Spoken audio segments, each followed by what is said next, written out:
está dentro con el presidente, ciérralo. Good morning. Good morning.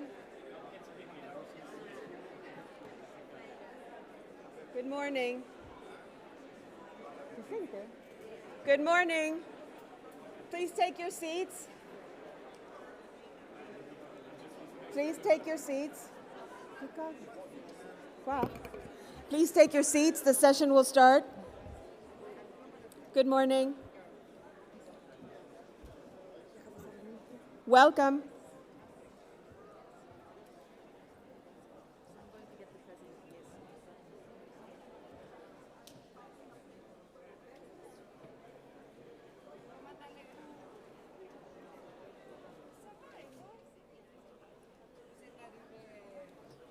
Welcome, everybody. Please take your seats. We will start in 30 seconds.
Thank you.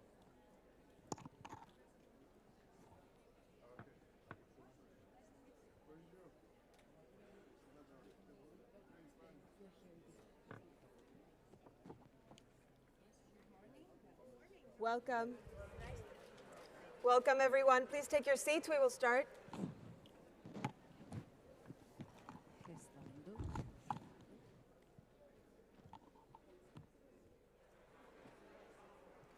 Welcome to the first session of the Food System Summit Stocktaking Moment. This is dedicated to the School Meals Coalition, School Meals Powering Food System Transformation. My name is Carmen Burbano. I am the director of WFP's School-Based Programs Division. I am also the head of the Secretariat of the School Meals Coalition. Welcome all. Thank you for joining. We will start with an opening welcome remarks by WFP Executive Director Cindy McCain. You have the floor.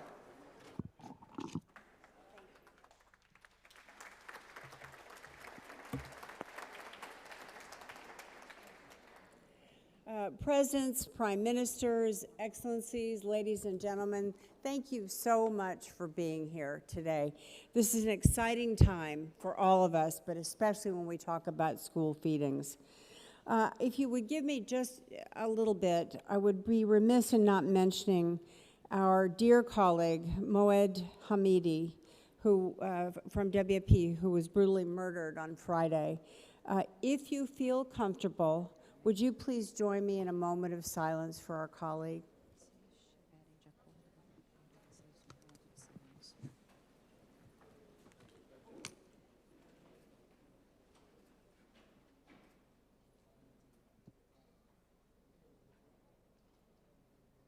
Thank you. It's a pleasure to see so many people here today who are committed to building resilient food systems which are capable of feeding everyone on our planet. In this first session, we're going to focus on the work of the School Meals Coalition, which is doing incredible work bolstering local food systems in communities around the world. The coalition was officially launched at the Food Systems Summit in 2021 as one of the flagship initiatives. Today, we're going to take stock of the progress made so far and reflect on our plans for the future. I'm excited to be joined on stage by some inspiring world leaders who will share with us the commitments and the progress their nations have made in support of their children and young people. WFP may provide the Secretariat for School Meals Coalition, but it's national leadership and commitment which is powering its progress. So I look forward to hearing their stories this morning. But first, let's remind ourselves why School Meals Coalition was created and why it's so important. Back in 2021, the world was battling the COVID-19 pandemic, and over 1.6 billion children were out of school due to lockdowns. Poverty rates were rising and food systems were buckling as supply chains seized up. Governments were urgently looking for solutions to tackle these interlinked crises. School Meals Program was soon identified as a powerful and cost-effective way to ensure the most vulnerable children receive a nutritious meal, often their only one of the day, while also supporting their families and their communities. Fortunately, governments around the world recognize their immense potential and transformational impact. The leaders of Finland and France, together with 46 countries and the African Union, came together to launch the Global School Meals Coalition at the 2021 summit. Today, 84 countries have joined and are working on scaling up, strengthening, and designing innovative national school meals programs. Together, coalition members represent more than 60% of the world's population and all national income levels. School meals programs have truly embraced worldwide. And why? Because they get children, especially girls, back in school and help keep them there. They help reduce poverty by boosting income for farming families and communities. They create new jobs, often benefiting small community catering companies, mostly led by women. And with $480 billion invested in school meals globally every year, these programs support local markets and inject cash into local economies. But we can't expect governments to do it all. The coalition draws great strength from its 95 supporting partners, representing a wide range of NGOs, foundations, civil society groups, and academic institutions from around the world. It's also a great example of RBA collaboration in action, with FAO and IFAD bringing their expertise to the table, as well as UNICEF. And collaboration is critical because everything the coalition does is focused on achieving one ambitious goal: ensuring that by 2030, all of the world's 730 million primary school children receive a healthy school meal each day. To fuel progress towards meeting our shared goal, the coalition member states each commit to delivering 3 concrete objectives. First, restoring their country's school meal programs to pre-pandemic levels. Second, scaling up to reach the most vulnerable children who are not receiving school meals before the pandemic. And third, improving existing programs by using local procurement to support resilient food systems. ensuring menus are nutritious, and linking them to wider health programs. In today's session, we will hear from countries and partners who are leading by example with their school meals programs. Their testimony will offer solutions and prove that lasting change is possible. Prepare to be inspired and encouraged by their stories.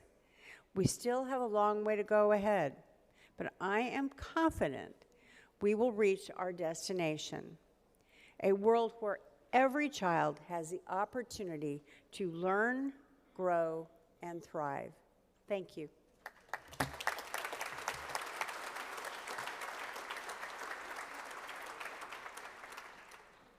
Thank you so much, Executive Director. We now move to the opening segments of this session with heads of state, and I have the honor to introduce to you the President of Sierra Leone, His Excellency Julius Maada Bio. You have the floor, Your Excellency.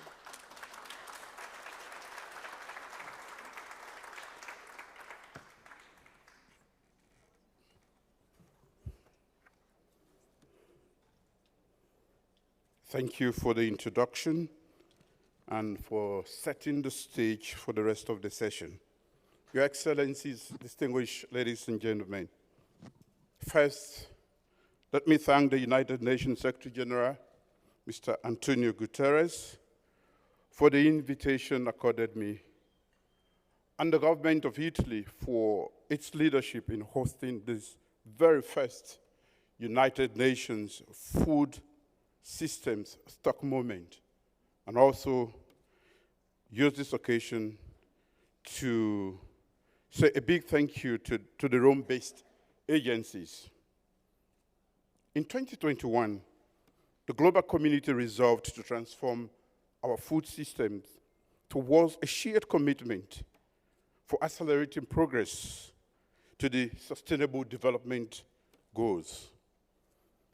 But in the face of persistent global crises, it is fitting that we are gathered here today to take stock of where we are on this commitment we made just over 2 years ago. One of the devastating effects of the crisis is the growing food insecurity in the world, especially in developing countries. Children, as we all know, are often disproportionately impacted, with over 153 million children globally facing acute food insecurity. This session on school meals powering food systems highlights school meals as a transformative initiative that addresses not only food insecurity among children, but also education and health outcomes. In Sierra Leone, for instance, we have seen firsthand the effect of school meals on education and health outcomes among children.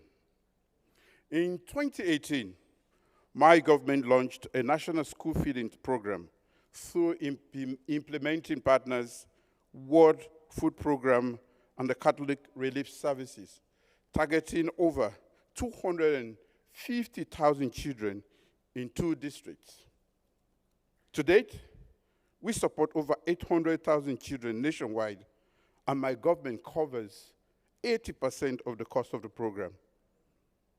The impact of the program has been positive for increasing school attendance, retention, enrollment, and reducing stunting at all levels.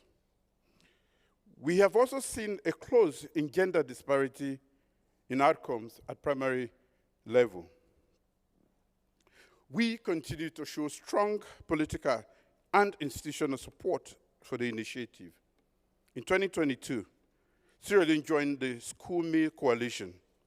We believe that the coalition is a good way for my government to get support to improve the implementation and to ensure that together with partners, every child will have the opportunity to receive a healthy, nutritious meal in school by 2030. For my second term in office, my flagship initiative is Feed Saloon, that is to seek to boost productivity in agriculture, boosting food security, building resilient and sustainable supply chain of locally produced food, creating jobs, and increasing income for farmers are the key pillars of this initiative. Even as we celebrate our gains for the past 5 years, challenges remain. Our free education policy has significantly expanded enrollment and demand for school meals. We added over 1 million new learners to the system. At the same time, currency depreciation, external debt payment, and slow economic growth levels have left us with limited fiscal space to meet the growing demand. In the next 2 years or more, we aim to feed about 1.5 million children at school, and we will lean more on local food production capabilities to meet this goal. Food from our local producers will make up a big part of our Feed Our Children program. This will require investment in production, value development, and logistics. We will need partners for us to achieve our goal of producing nutritious meal to every school-going child in Sierra Leone. We already have strong partnerships with many of the agencies gathered here today, including Rome-based agencies, foundations, and the private sector. We look to strengthen these ties and build new ones with a closer focus of accelerating our progress towards achieving the SDGs. As a global community, I am optimistic we can achieve this in Sierra Leone and in other low and middle income countries. I thank you for your attention, and let me once again thank the organizers of this for this opportunity, and I wish you all fruitful deliberations.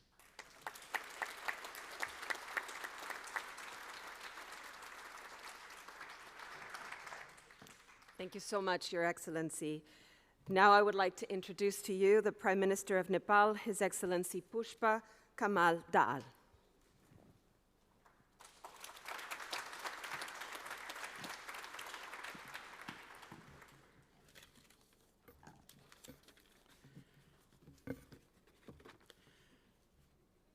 Thank you, Madam, for introduction. Madam Executive Director, Excellencies, ladies and gentlemen, I thank the UN Secretary General, Rome-based UN agencies, and the government of Italy for hosting this meeting.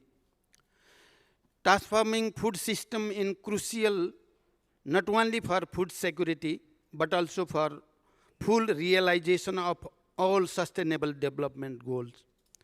In this regard, UN Food System Summit in 2021 galvanized global ambitions. Today, I have come with a hope that this first biennial stock-taking moment will focus on means of implementation to match those ambitions and pledges. It is important that we address the bottlenecks in every sector for making a leap towards zero hunger. School meal is such an area that has tremendous transformational impact. In the first part of 2020, more children had access to school meals globally than at any time in human history. However, this progress was derailed by the COVID-19 pandemic, supply shocks, and shrinking fiscal spaces. As we are recovering from the pandemic, it is important that we redouble our efforts to scale up school feeding programs. Special attention needs to be given to the countries with smaller resource base. Excellencies, school meal program plays a critical role in promoting students' health, academic performance, and overall well-being. They go beyond providing nourishment, acting as a catalyst for positive change in the food system. In developing countries, including LDCs and LLDCs, they have also contributed to reducing the dropout rates from schools. Nepal's experience with school feeding is a success story. It has integrated agriculture, education, food security, nutrition, health, and sanitation in the best way. As such, 3.3 million children, including girls, all over the country are directly benefiting every day from the program. We have seen impressive result of school nutrition in boosting enrollment, attendance, and learning outcomes. We have quadrupled the budget in the last 5 years for this purpose. In the current fiscal year, we have allocated 6% of total education budget on school meals.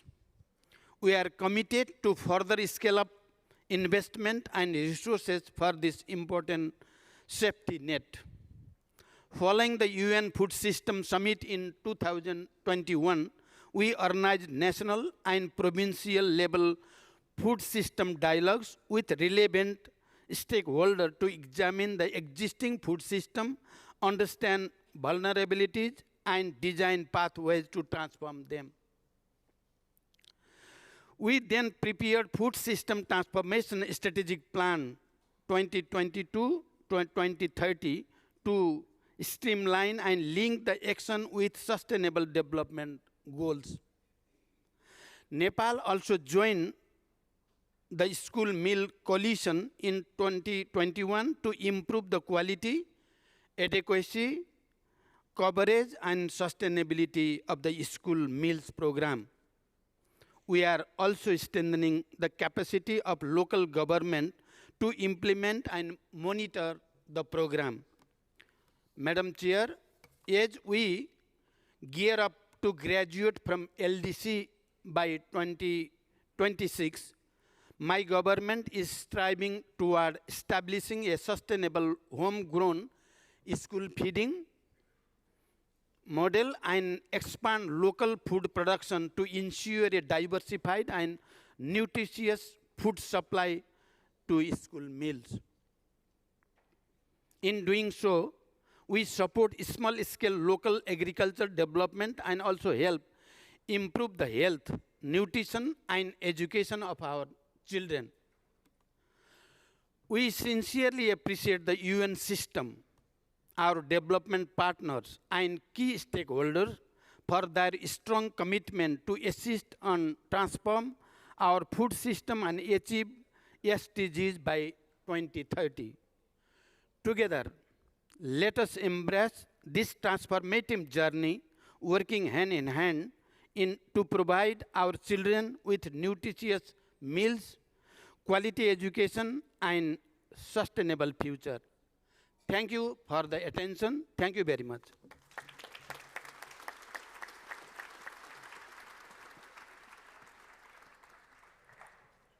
Thank you so much, Prime Minister. And our last speaker of this high-level opening panel, I am honored to introduce Prime Minister of Niger, His Excellency Mahamadou Oumoudou.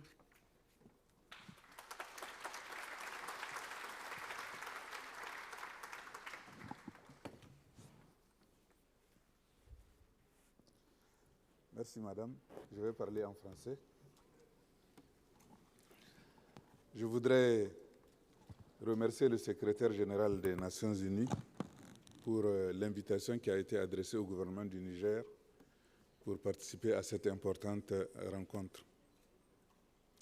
Je voudrais par la même occasion lui transmettre les salutations distinguées de son Excellence Mohamed Bazoum, président de la République, chef de l'État. Je voudrais aussi remercier Madame la directrice générale du PAM pour l'opportunité qui nous est offerte de vous apporter le témoignage du Niger en matière d'alimentation scolaire. L'histoire de l'alimentation scolaire au Niger remonte à la période coloniale. En effet, l'alimentation scolaire au Niger est liée à la création des écoles nomades pendant la période de la colonisation. Les familles nomades, qui sont donc des pasteurs-éleveurs transhumants, n'ont pas de lieu d'attache fixe. Et donc, pour pouvoir éduquer leurs enfants, les écoles qui ont été créées ont été associées très tôt avec les internats. Ainsi, les enfants de ces familles sont placés à l'école et internés de façon à ce que les parents viennent les récupérer à la fin de la période scolaire. Ceci a permis aux familles nomades du Niger de pouvoir être éduquées et favoriser l'intégration de leurs enfants dans la société. Autrement, ils n'auraient pas été à l'école. Par la suite, le programme a été élargi à d'autres écoles. Aujourd'hui, nous sommes à 300 000 enfants qui bénéficient de l'alimentation scolaire de façon permanente, donc pour les écoles nomades avec 3 repas par jour et de façon alternée avec 1 repas par jour pour les autres écoles. Par la suite, donc, les cantines scolaires se sont généralisées aussi aux familles victimes des attaques des terroristes où un nombre important d'écoles ont été fermées et des centres de regroupement ont été créés.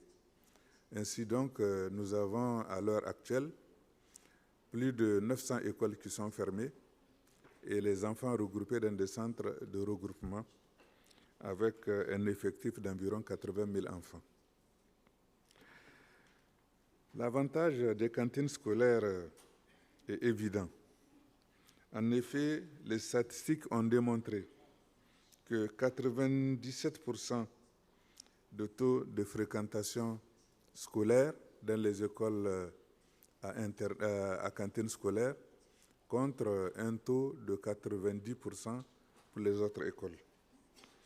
Les statistiques aussi ont démontré que le taux d'abandon de scolarité des jeunes filles est 4,5 fois supérieur à celui des jeunes filles qui sont dans les écoles avec cantine, comparativement donc aux écoles qui n'ont pas de cantine scolaire.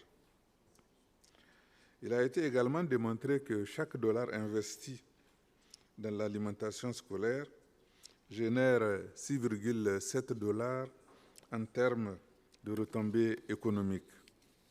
Fort de ce constat, le gouvernement du Niger, qui a adhéré à la coalition mondiale pour l'alimentation scolaire, a préparé sa note d'engagement en prélude à la conférence de Paris qui aura lieu en octobre prochain. Et les objectifs qui sont inscrits dans cette feuille d'engagement sont les suivants. Premièrement, augmenter significativement la part des repas scolaires financés par le budget national à l'horizon 2030. Augmenter annuellement de 5 points de pourcentage du budget national le montant alloué à l'alimentation scolaire et porter ainsi le taux de couverture nationale, qui est actuellement de 11%, à 25% en 2026 et à 50% en 2030.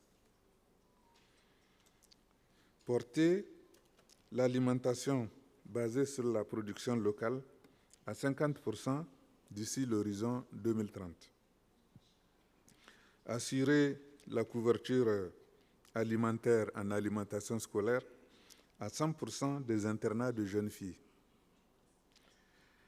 Enfin, assurer la continuité de l'éducation en situation d'urgence avec une couverture de 100% des centres de regroupement scolaire dans les zones affectées par les conflits. Voilà, mesdames et messieurs, les témoignages du Niger sur l'alimentation scolaire. Je vous remercie de votre aimable attention.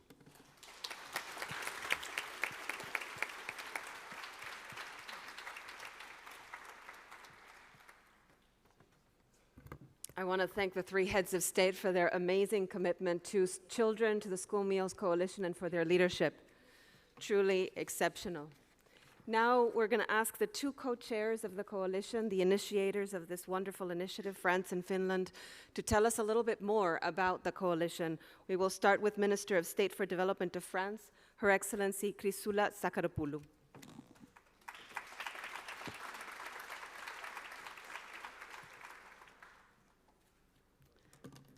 Bonjour à toutes et à tous. Madame la directrice exécutive du PAM, Excellences, Mesdames et Messieurs, une véritable dynamique se crée autour de notre coalition pour l'alimentation scolaire et je me réjouis. Je vais d'abord remercier, bien sûr, le PAM et tous les pays engagés, et particulièrement la Finlande. La Finlande avec laquelle la France a l'honneur de porter cette cause, et bien sûr tous les acteurs.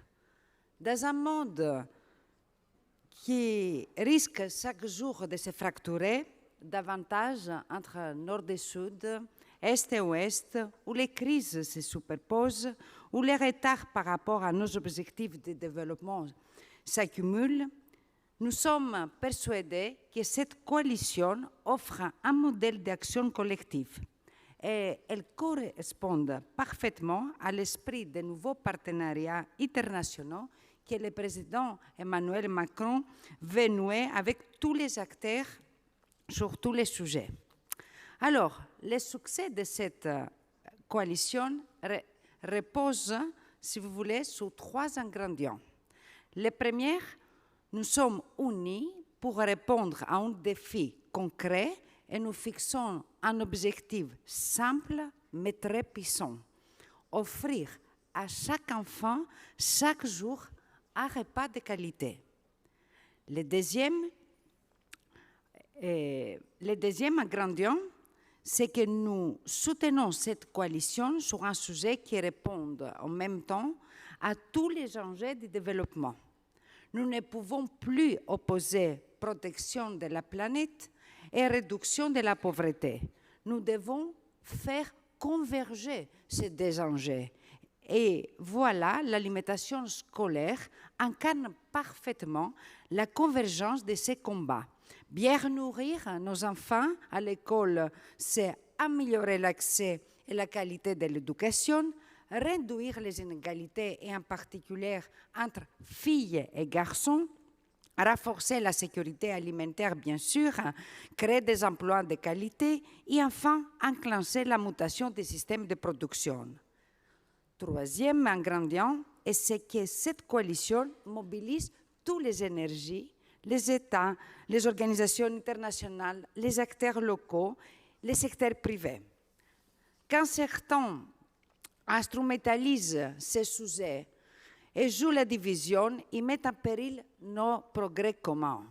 Nous le voyons avec la guerre d'agression russe en Ukraine, qui prend en otage la sécurité alimentaire de millions de personnes à travers le monde, et encore davantage depuis quelques jours avec le retrait russe de l'initiative de la mer Noire.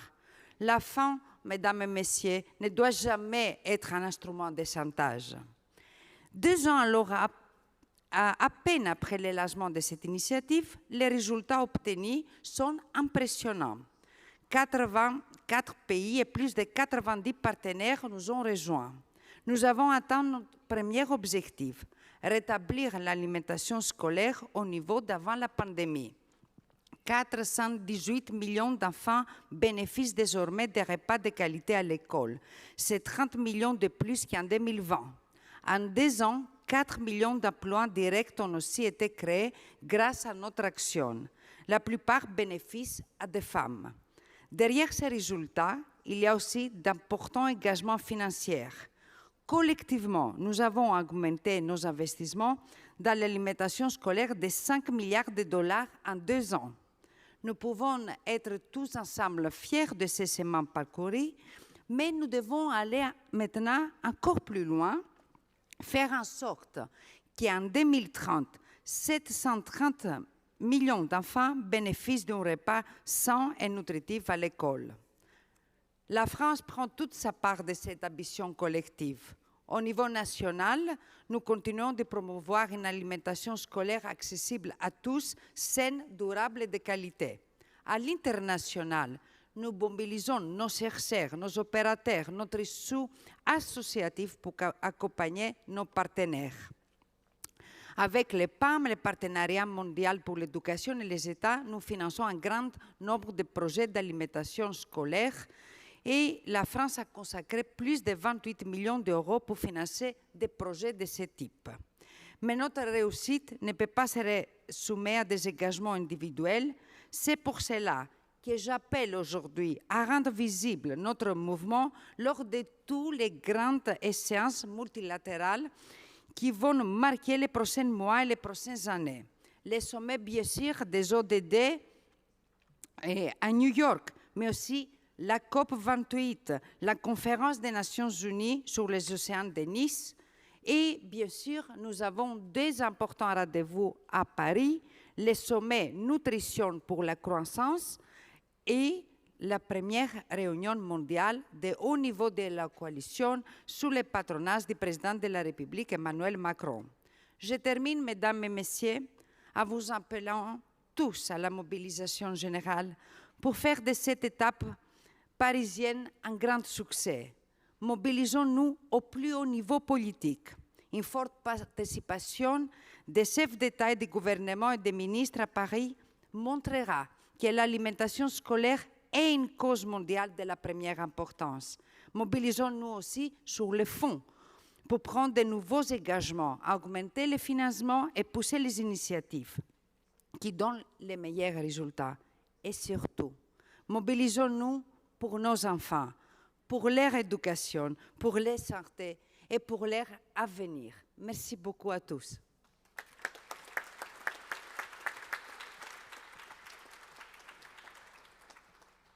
Thank you to France for the leadership in the coalition, and now their co-chair. I have the honor to introduce Deputy Minister of Agriculture and Forestry of Finland, Ms. Jana Hussu-Kallio.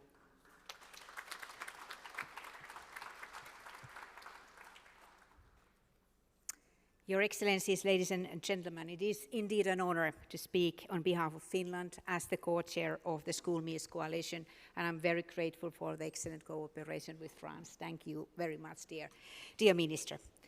So school meals are much more than a plate of food, and in Finland we know their positive impact firsthand.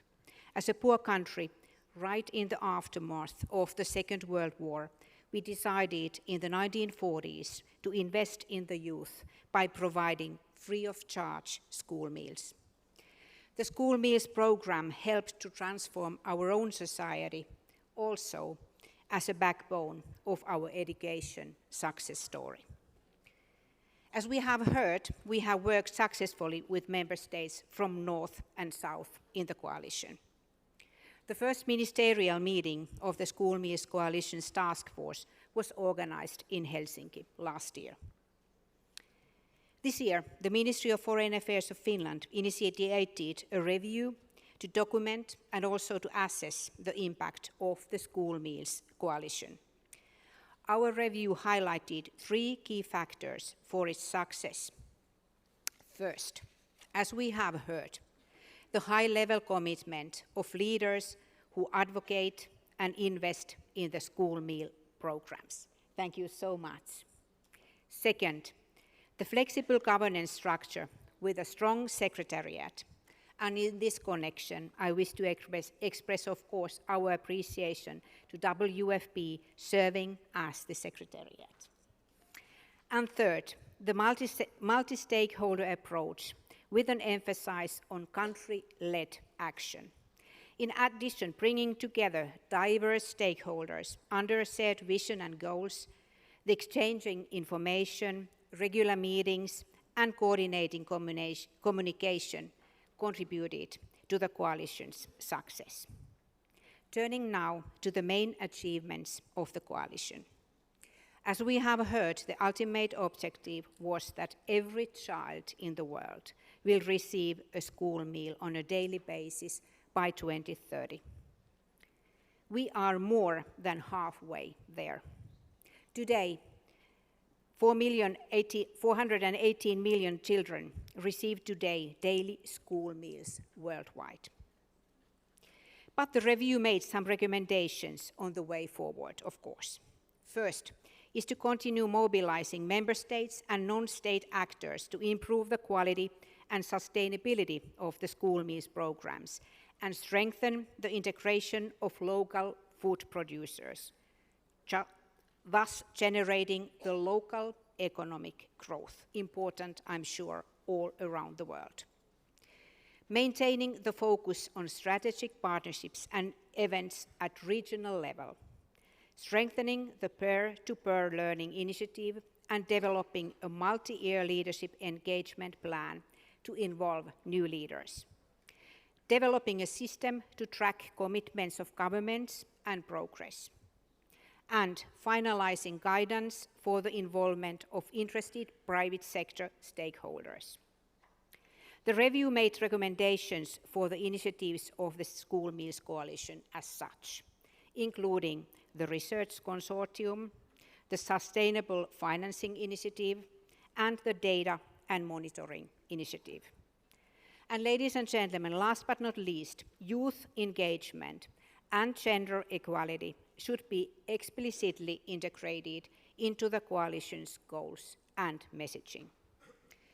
Finland is indeed looking forward to continuing global cooperation to achieve the objectives of the Meals Coalition.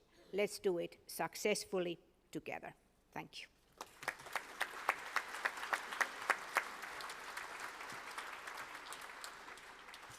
Thank you so much to our two co-chairs of the School Meals Coalition, and thank you to this high-level opening panel.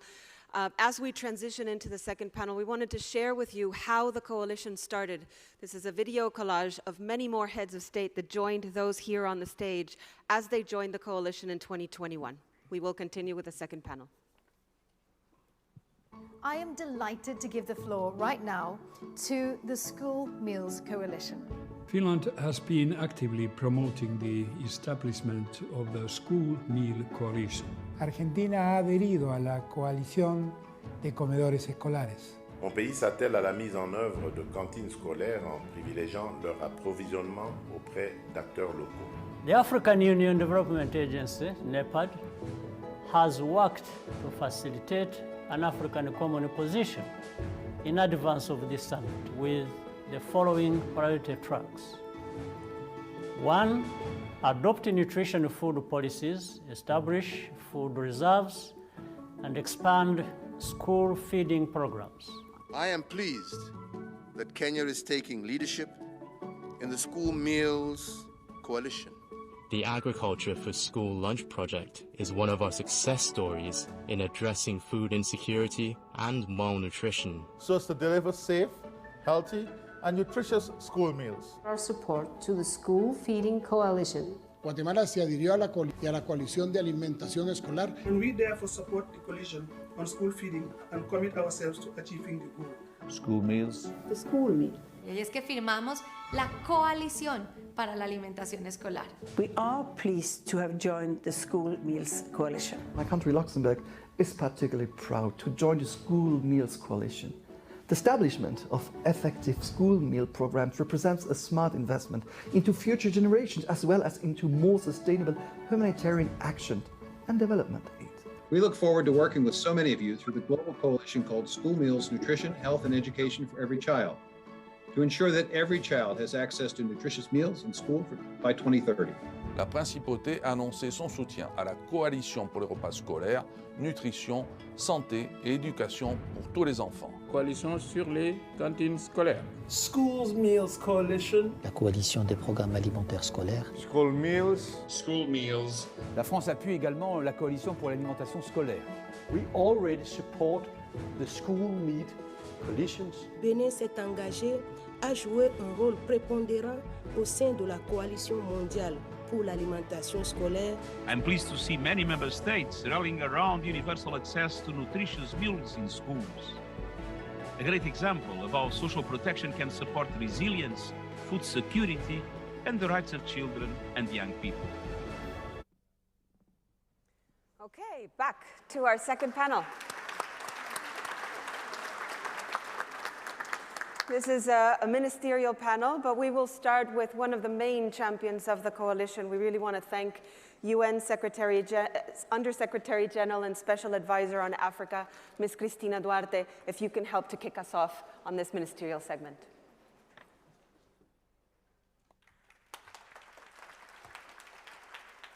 Good morning.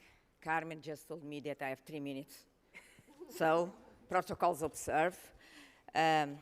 Everybody knows that the SDGs are off track. So let's concentrate on the solutions, not on the problem. In the case of school feeding, I would like to say 3 things. Today, I have been an African policymaker for more than 25 years, 10 years as Minister of Finance. Today, one of the main challenges in development is the efficiency of policymaking. Is a huge challenge. Value for money. Maybe you ask me, what is the relation with homegrown school feeding? How come homegrown school feeding can be a major contribution to policymaking efficiency? Believe me, it can. Allow me to start by giving my own example as Minister of Finance for 10 years. School feeding in Cape Verde deliver 4 out of 8 MDGs, thanks to school feeding. Of course, with a rate of return of $1 to $9, this is a dream for any Minister of Finance. But school feeding is a multi-sector program. Believe me, it's much more than a hot meal for a child in a school. In the case of Africa, when you feed a child, you feed a mother. When you feed a mother, you feed a family. When you feed the family, you feed the community. So let's go and see the potential of school feeding. First, as I say, school feeding is not a public expenditure. School feeding is an investment. It's a powerfully macroeconomic tool for policymakers because, as I say, it brings efficiency. Second, in the case of Africa, school feeding is an entry point to deliver public service delivery. We just realized through a cause of conflict report about Africa that one of the main reasons of the increasing of instability in Africa is the absence of the state. Believe me, homegrown school feeding is the low-hanging fruit, can help states to be present in remote areas. Third, school feeding can be also an entry point to deliver energy solutions, off-grid solutions. How? You know that WFP, to deliver school feeding programs in remote areas, undertakes a co-creation process with the community to set up a minimum structure to manage the school feeding. You can use that same structure, co-create it, and deliver off-grid solutions. So, homegrown, as I said, homegrown school feeding is much more than a hot meal for a child in a school. In the case of the 2008 subprime crisis, it helped me as Minister of Finance to keep children in school.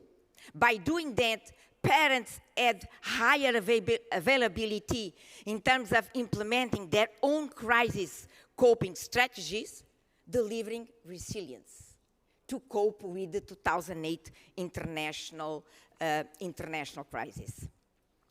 Also, school feeding, as has been said before, is just a magic tool to start transforming to start transforming food systems, and is the subject of this conversation. So, to do the relevance of school feeding, it needs to be a national-owned program. It needs to be found by budget. But in the case of Africa, no fiscal space, debt distress. And allow me to take this opportunity, Carmen, and I just need 1 minute to appeal.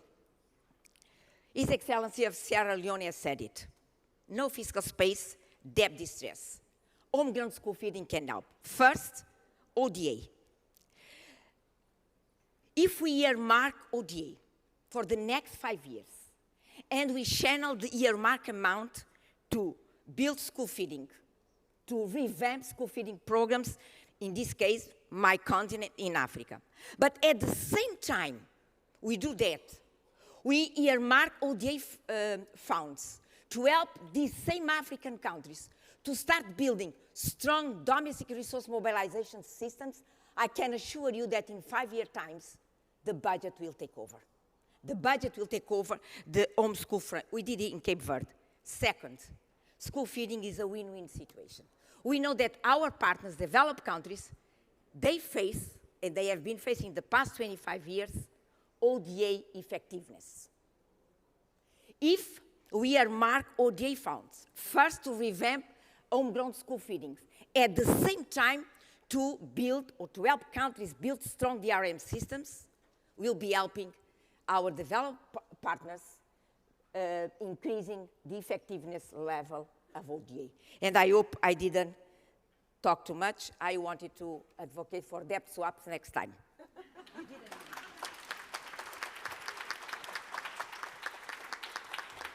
Thank you so much, Christina. So we have an issue with time. We have about 20 minutes for all of you to speak, because then we have Deputy Secretary General Amina Mohammed that is connecting live at 5 a.m. in the morning from New York to say goodbye. And then we're literally going to be kicked out of this session because the next one starts. So I'm going to ask for your support, all of you.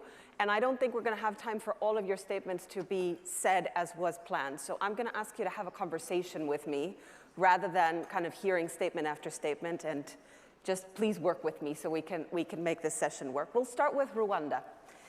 Minister Gaspard Tigwariyezu, you have been a champion under President Kagame's leadership. Rwanda has emerged as one of the success stories of Africa.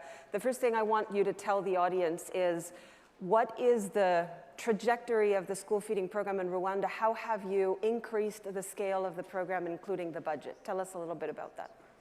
Thank you very much, and a very good morning to everyone. And thank you for giving us this opportunity to share the story of Rwanda as school meals is concerned.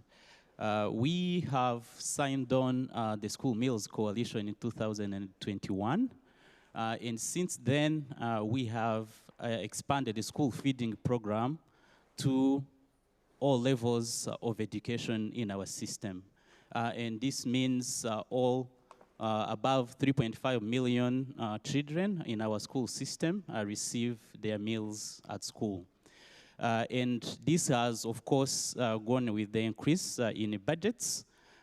Before 2021, we were feeding around 680 students, and this was mainly in secondary schools.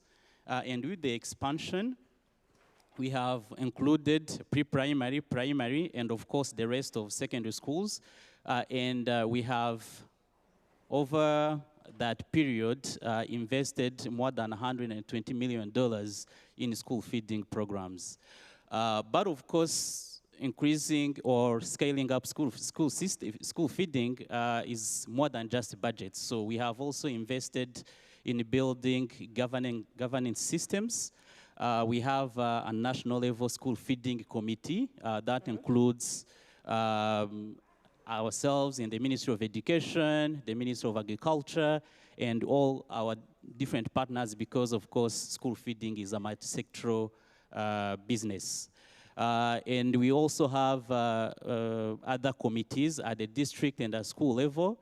And the interesting thing is that the committee that we have at school level is represented by the students are represented on the committee, and the parents and the teachers. And this is to ensure that we increase awareness and increase ownership of that school feeding program. Thank you so much for that. I have one more question for you if we can, but before I move to Brazil, one thing I should thank you for is Minister Gaspar just helped to launch the East Africa Community of Practice under the School Meals Coalition just a month ago. So congratulations for that. Thank you. All right, so we go to Brazil. Let's just give her the mic if you can maybe share. Okay. So we have the Vice Minister of Education. You're also the Director of the National Fund for School Meals, Fernanda Pagobaíba. Welcome. Again, we don't have time for all of you to read all of your statements, but we want to hear a little bit about the Brazilian program. It's one of the symbols internationally of what a true universal homegrown school meals program that we understand today. Tell us a little bit about what you're doing in Brazil and some of the leadership that you're taking in the coalition. Bom dia a todas e a todos. Eu gostaria de agradecer e cumprimentar e agradecer a iniciativa do nosso secretário-geral da ONU, Antônio Guterres, e gostaria de cumprimentar e agradecer a senhora Cindy McCain por toda a importância no PMA, e em nome dela eu destaco a importância de lideranças femininas em organismos internacionais. O programa do Brasil é o melhor programa do mundo. Nós temos um programa que foi criado em 1950, é uma política pública, é uma das políticas públicas mais antigas do país, está presente em 5.570 municípios brasileiros e atende de forma universal a mais de 40 milhões de alunos diariamente. É desenvolvido em mais de 150 mil escolas públicas, fornecendo 50 milhões de refeições diárias. São 10 bilhões de refeições por ano. Desde a cúpula dos sistemas alimentares em 2021, nós tivemos um incremento do nosso orçamento. Em 2022, eram 800 milhões de dólares, e agora, na gestão do presidente Lula, nós temos um orçamento de 1 bilhão e 100 milhões de dólares, um aumento de 36%. 30% desse valor vai para a agricultura familiar. E tivemos também uma retomada em 2023 do programa de aquisição de alimentos, destinando este ano de 2023 100 milhões de dólares. No que diz respeito, já finalizando a cooperação internacional, já apoiamos mais de 100 países da América Latina, Caribe, África e Ásia na formulação de programas de alimentação escolar próprio, e nos últimos 16 anos, repasse de mais de 25 milhões de dólares. Atualmente, trabalhamos com 30 países prioritários. Pelo projeto da RAIS, Projeto Brasil FAO, são 13 nações, dentre as quais Costa Rica, Guatemala, El Salvador e Paraguai. E pelo Centro de Excelência contra a Fome, outros 23 países se beneficiam com capacitações técnicas, como Quênia, Ruanda, Tanzânia e Laos. Muito obrigada. Thank you so much. So Brazil, a leader in Latin America, globally, one of the best programs in the world. Thank you so much. But also, as you'll hear from the panel and as you heard from the presidents and the prime ministers, this is a coalition that has mobilized, quadrupled, increased the budget of several programs, including the program of Brazil. $1 billion destined for the program annually is quite a feat. So now we go to the US. And thank you so much for being here, Your Excellency Jenny Lester Moffitt, Undersecretary General for the U.S. Department of Agriculture. President Biden last year unveiled the White House National Strategy on Hunger, Nutrition, and Health, and the first pillar of that mentioned the school lunch program of the U.S. So there are specific commitments that the U.S. has made related to the topic of today. Tell us a little bit about what the U.S. is envisioning to do. Yes, absolutely, and thank you, and it's a pleasure to be here. As you mentioned, last fall, the White House, the United States hosted the first in 40 years White House Conference on Hunger, Nutrition, and Health. And at that conference, President Biden unveiled our national strategy for hunger, nutrition, and health. Food access and affordability is a key pillar of that, as well as, of course, free, nourishing school meals. And I really want to underscore the nourishing portion of that piece. Right now in the United States, 60% of American students receive a school meal across the country. And of that, 3/4, 75%, close to 75%, are low-income students. We saw in the pandemic, Congress authorized universal free meals for all students in the United States, and we saw the benefit and what that can mean for students who are focusing on learning rather than focusing on their stomachs and their hunger. We saw that benefit, and we also know, very importantly, that making sure that we have nourishing meals is a really important part of our school meal programs. It's important that we get food to all of our students. It's also very important that we make sure that that food is one of the most nourishing meals of their day. So then our dietary guidelines are very important, and we are working on updating them now that they align with our school meal programs. Expanding free, healthy access to meals is one of our priorities. 10 states in the United States have already passed legislation for universal free school meals, and 20 states have already authorized additional legislation as well. Our administration is committed to universal free school meals. We are updating our community eligibility program. This will allow more school districts across the country to be able to participate in the school meal program and authorize healthy schools for all. USDA has a commitment of healthy schools for all by 2032. Great.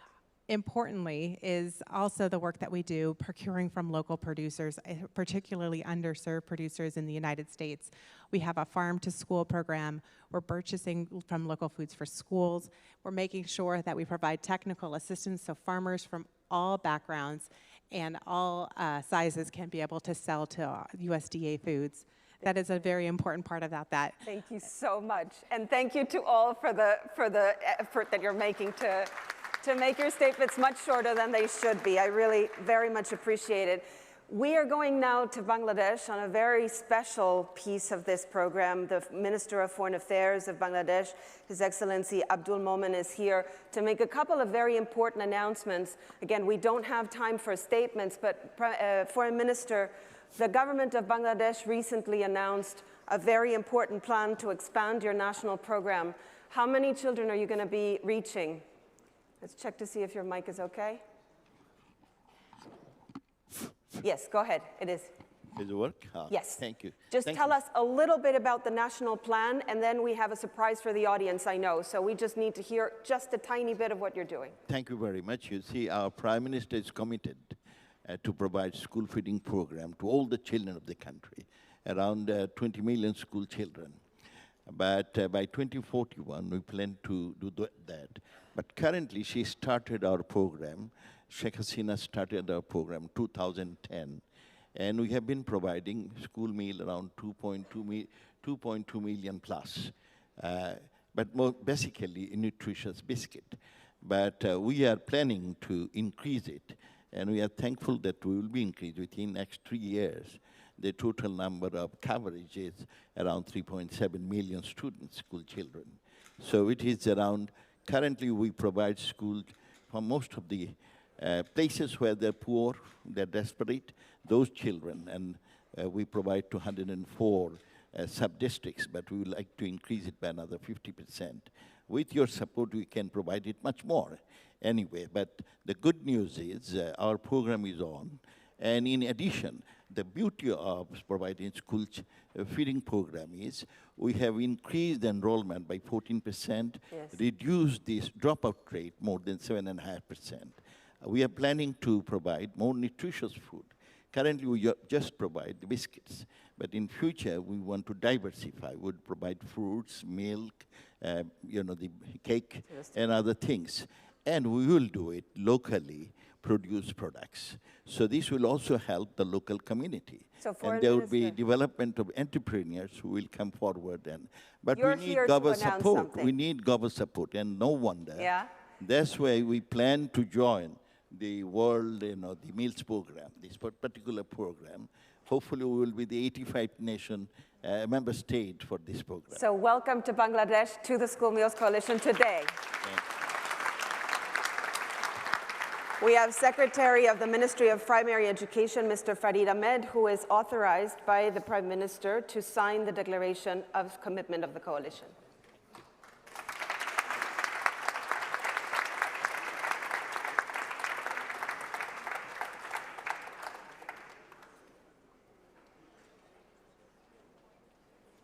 you so much. Thank you. Welcome, Bangladesh.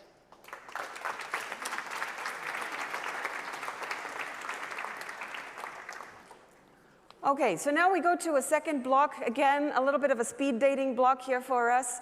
We start with Germany, another big announcement from Germany, very exciting. Federal Minister of Food and Agriculture, Your Excellency Cem Özdemir. Tell us a little bit what your news is today.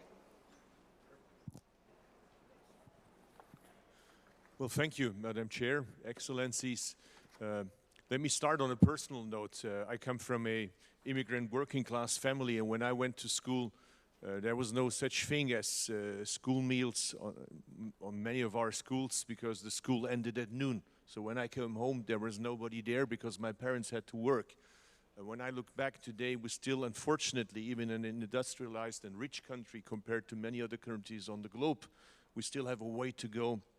And every child, independent from the background, whether the parents are rich or poor, have the right to have a school meal in school. Having said that, I'm happy to announce that the federal government has embarked on a very exciting journey to design the accelerating school meals program with the Madam Executive Director McCain with the World Food Program. Over the next 5 years, Germany will invest 22 million euros in 2 countries, Sierra Leone and Lao PDR.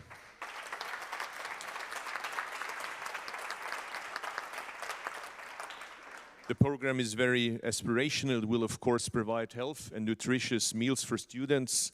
I believe this is crucial, as school meals are an important element to fight hunger, malnutrition, and poverty. And as it was said before, it has so many impacts on so many different areas. It is a help for local farmers, regional farmers. It is a way to support healthy diets, organic farming. It is also a way for equal chances for girls and boys, because girls are specifically targeted. So it has so many advantages that one can ask oneself, why haven't we discovered that earlier? Exactly. And why don't we not invest more in this great What's programs? stopping us? Thank What's you. stopping us? Thank you so much to Germany. And Germany joins many of the partners here, I think, in pushing all of us to move towards a true food system approach to school meals, including also the connection to climate action. So we'll go now to the Rockefeller Foundation. Roy Steiner, Vice President of RF. Another big, important partner, strategic partner of the coalition. You've started to see the potential of these programs in many countries. Tell us very briefly, what is the engagement of Rockefeller Foundation in the coalition, and what kind of programs are you pushing to move forward with? Thank you. Can you hear? Thank you so much, Carmen. It's so delightful to be here. Just to follow up on the co-chair for France, you know, the one thing about this is that in a world that's so polarized, school meals is something that we can all agree on. There are very few issues like that, because at the end of the day, we all love our children, and we should hold on to that one point of unity. 2 things, very briefly. Thank you.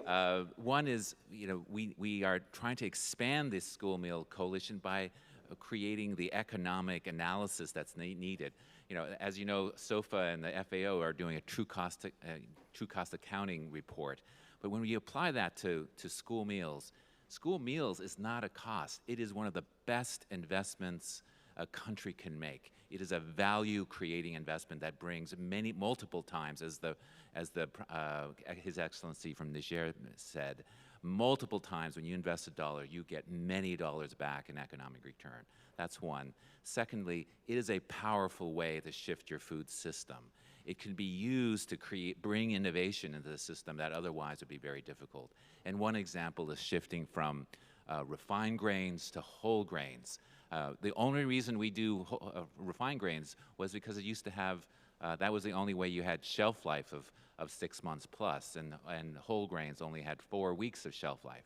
Now we have milling technology that enables shelf life of whole grains, which is 20 to 30% more food and 90% more nutrition to get introduced back into the system. And school meals is a wonderful way to start changing patterns and habits.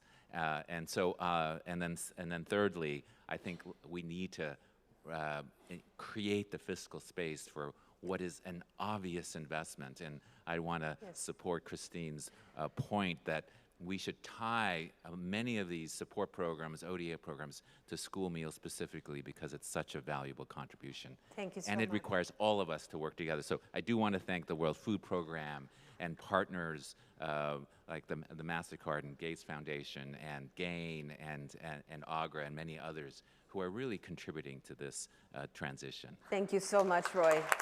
It really is the leadership of partners, strategic partners like the Rockefeller Foundation that is really powering what's happening in the coalition, and that includes Norway. Minister of International Development of Norway, Her Excellency Anne Beat Tvedenereim. I saw you in Norway just a month ago or something, and we talked a little bit about your trip to Ethiopia, your passion for school meals and homegrown school meals. You've made it one of your flagship issues, and you are supporting several countries. Tell us a little bit why. Thank you.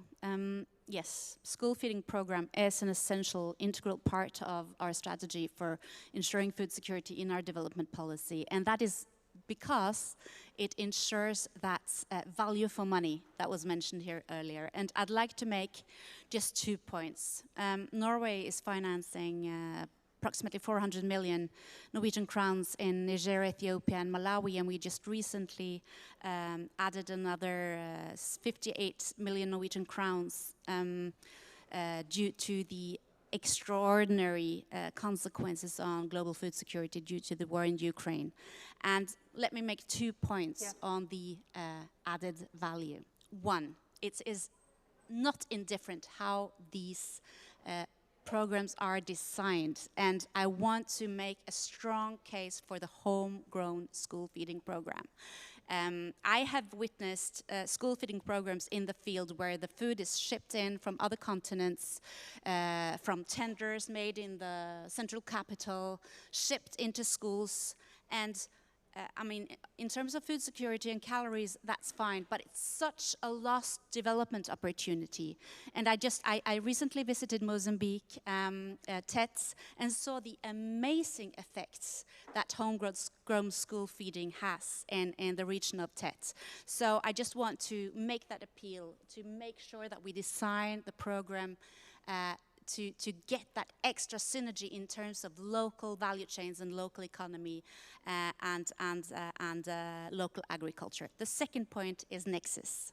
Mm-hmm. You know, for me, as a development minister with increasing needs globally, we are all trying to, you know, unleash that potential of the nexus, and school feeding program is the answer to combine, you know, humanitarian efforts with long-term effects of development. So, yeah, that's basically the 2 points I wanted to mention to underline the added value, the value for money on these programs. Thank you. Thank you so much to Norway.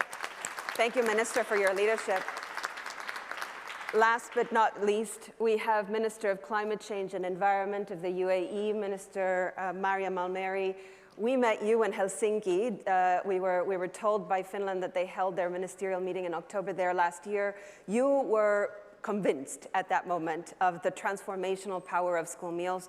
UAE, of course, a really important champion moving forward on COP28. Tell us a little bit about your commitments of how we take this forward. Thank you so much, and it's so great to be here. I really want to thank France, Finland, WFP for spearheading this. This is, as Christine said, a magical tool. I was so inspired when I was in the Ministerial that I went back home and I started looking at how we approach things. And what you said, our colleague from Norway, is so essential. We're a country that imports most of our food, and I started looking at the approach on how we go about school meals. And I have to say, we've always looked at school meals, or let's say nutrition and education. We've understand that linkages already from many years ago. Since 2007, we've invested about $55 million already in 17 countries, benefit, or 6.9 million beneficiaries have benefited from this. But now understanding that this is also a low-hanging fruit for food systems transformation and also to tackle climate change, this is where I wanted to sort of dig more and understood that it ticks so many boxes. And so I can only say, please, to all members that haven't joined this coalition, this is a no-brainer.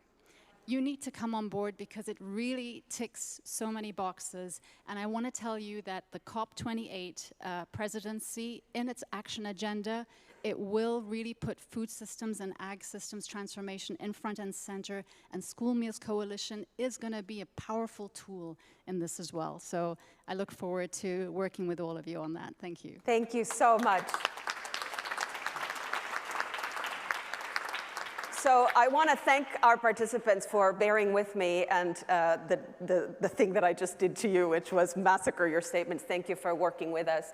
We're going to close this session with some words live from Deputy Secretary General Amina Mohammed, who is here to take us home. DSG, over to you.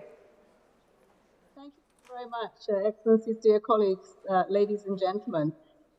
As we kick off the Food Systems Summit Stocktake moment, I really would like to commend everyone involved in the success of this really important coalition on school meals. The government of France and Finland have provided important data and analysis to steer our progress since the School Meals Coalition was launched at the Food Systems Summit in 2021. So let's take a moment to reflect on why the coalition is so badly needed. Our food systems we've seen failing to deliver for many people and for our planet, and the most vulnerable and the youngest are still being affected the most.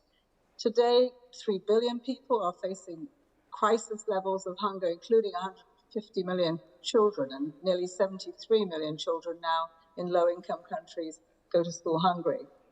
Our children in the humanitarian context are suffering disproportionately, and I saw that last week while I was in Chad. And there are more than twice as likely to be out of school. And our girls in conflict-affected countries are 2.5 times more likely to be out of school than those in stable contexts. So the impact of malnutrition and food insecurity go far beyond education. They can also affect children's physical, mental, and reproductive health, as we've heard, throughout their entire life. And the causes go far beyond family economics. They're linked with agricultural production, local wholesale markets, and financial investments, which affect several of our SDGs. In this context, today's session has indeed more than a plate of food. It is a wake-up call for all actors, championing the power of food for the well-being of our children and families today, hoping to deliver a healthier and much more resilient future for tomorrow.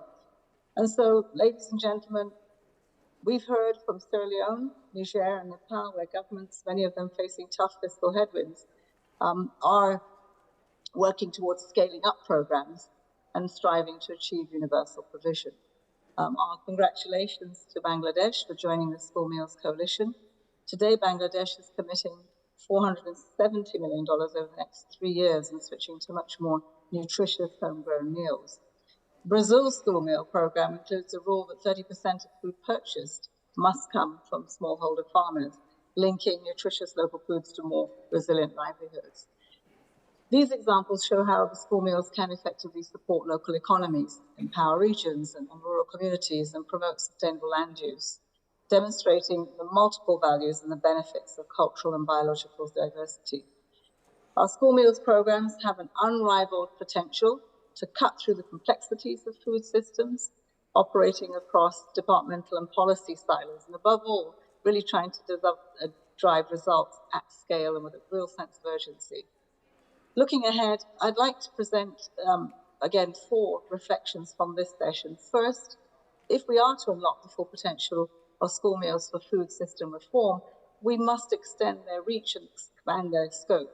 Today demonstrates that we've come a long way, but millions of the most vulnerable children still denied access to the school meals that could transform their lives.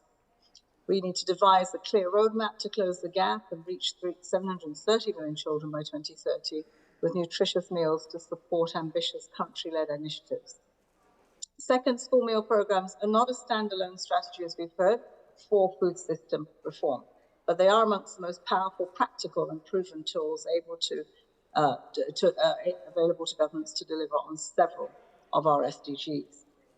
Providing children with healthy diets backed by education can create the lifelong consumption patterns needed to reduce overconsumption and malnutrition. So what better way to shape the markets of tomorrow than to change the diet of children today? Equipped with efficient stoves, schools could reduce the use of charcoal and wood in cooking, helping prevent the loss of biodiversity, and reducing carbon emissions. Effective procurement of school meals could also cut food waste and reduce environmental pressures. And governments could intentionally design their programs to achieve these outcomes. To start with, they could commit to matching Brazil's 30% rule for smallholder farmers, increasing the food that is bought locally. Third, school meal programs have a vast untapped potential to support more resilient rural livelihoods in the face of climate change. Why do school meals barely figure in nationally determined contributions to the Paris Agreement, one may ask? And why do we fail to harness this opportunity for systemic change and boost climate change adaptation and mitigation through the biggest public safety net that we have available to support future generations? So here again, we could work to integrate school meals into climate finance, and the upcoming replenishment of the Green Climate Fund provides that opportunity. Fourth, the finance for schooling for school meal programs in developing countries is coming from governments of those countries, as we've heard today. But as fiscal pressure mounts in the face of slower growth and mounting debt service obligations, many countries need aid to supplement their efforts and realize that their ambitions, so that we're not seeing that there are trade-offs on children's lives. We need to mobilize about $1.7 billion to transform the School Meals Coalition as a service for all children that require support. Less than 1 day's worth of global agriculture subsidies, by the way, would close this gap, and that would have lasting impact for future generations. Debt relief here can be critical. Converting unsustainable debt into investments in children and human capital through large-scale debt for school meal swaps could transform millions of lives. And I believe that donors could work with governments in the School Meals Coalition to develop a plan of action that would mobilize those resources needed to support national efforts. So here I urge us all to bring the plan to the SDG Summit High Impact Initiative on Food Systems in September.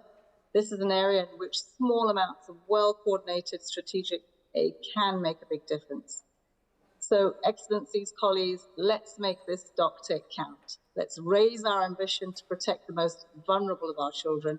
Let's resolve to increase the provision of healthy and nutritious food every day for their well-being and for the future that we want.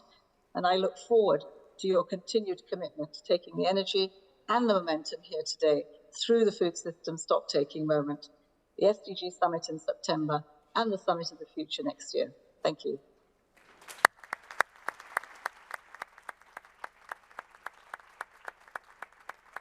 Thank you so much to Deputy Secretary General Amina Mohammed for the closing statements. That concludes the high-level session on school meals. Thank you so much to all of our panelists and to all of you for being here this morning. Thank you so much.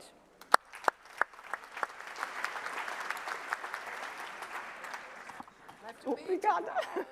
Você arrasou, viu?